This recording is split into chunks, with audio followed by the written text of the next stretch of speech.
you can go and source your own things. But is there a particular website that has, a whole lot of resources, or are there guidelines? You said there were the 8 key learning areas, but is there anything more in depth for that for parents who want to? And I was surprised. No. I actually thought, so my first initial thought was, I'm going to have to pay to sign up to homeschool. My first question was, how much is it going to cost? Because we have to pay for our kids to go to school. Yeah. So I thought, well, how much is it going to cost me to homeschool? And what's the curriculum like? And I soon found out, so it doesn't cost anything to enroll them in homeschool, so it's free.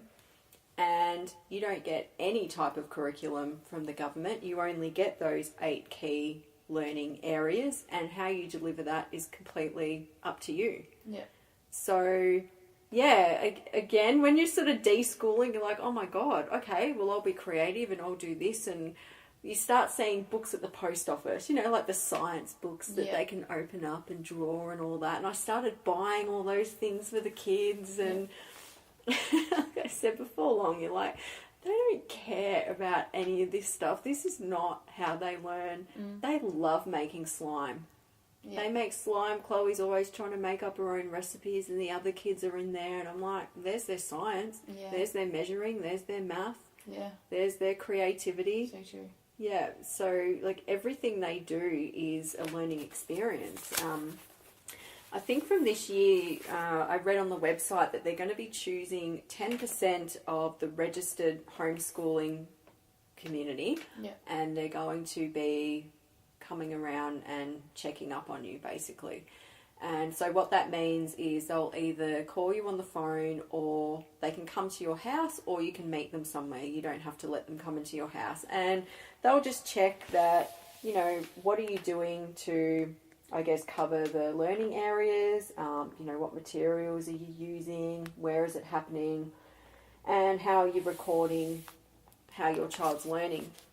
And again, people are freaking out about this because it's like, oh my God. But an unschooler pointed out, like, honestly, if your child is in the kitchen and they help you make muffins, look at how much they're learning. They're doing math. You could class that as science. It's cooking. It's health. Yeah. It's, you go for a walk with the dog. There's PE.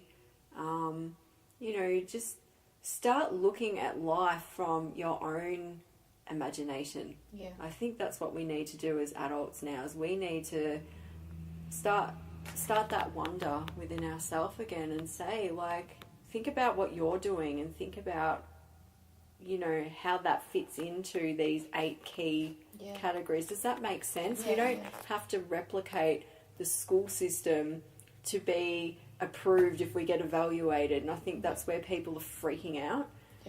You've just got to talk about what you're naturally doing and, keep some pictures that your child's drawing. Show them some photos of when you're out doing stuff. I don't think it's going to be that big of a deal. Yeah. Yeah.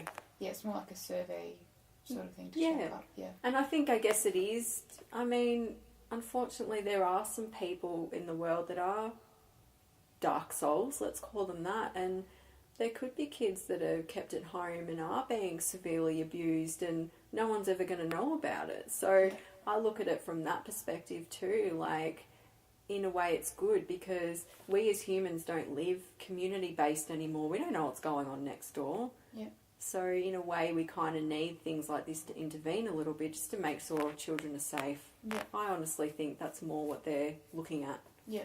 Yeah. Yeah.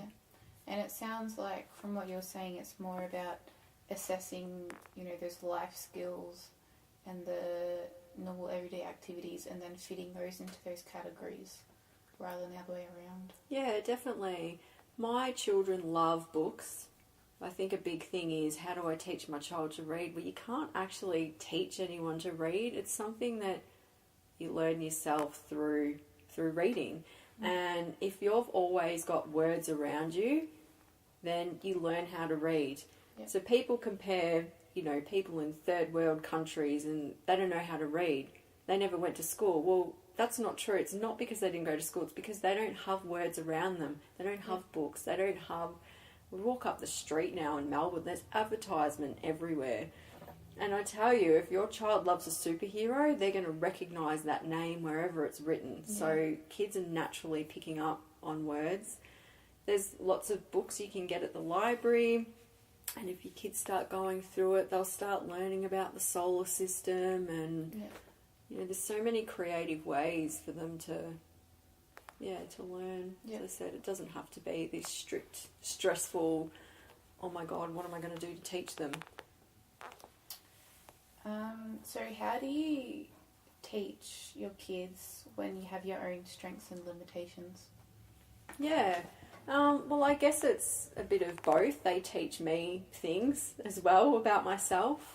And this comes down to socialising with other people. Yeah, because everybody's got other things to offer. I mean, me personally, we don't have family around, but a lot of other families will have close family around, and they'll be picking up skills from the grandparents, from the auntie, from the uncle, from the cousins.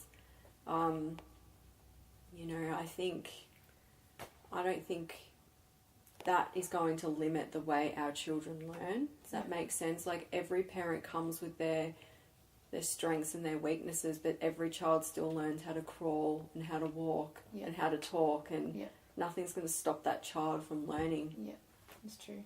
Yeah. Thank you for coming and sharing all your knowledge and experience with us about homeschooling today, and hopefully for people who've listened, they have a better idea of what homeschooling is, so that they can make that, I guess, more of an informed choice about whether that's what they want for their kids or not, or even just to look back on their own education and reflect on that, which I've been doing a lot myself. So yeah, thank you.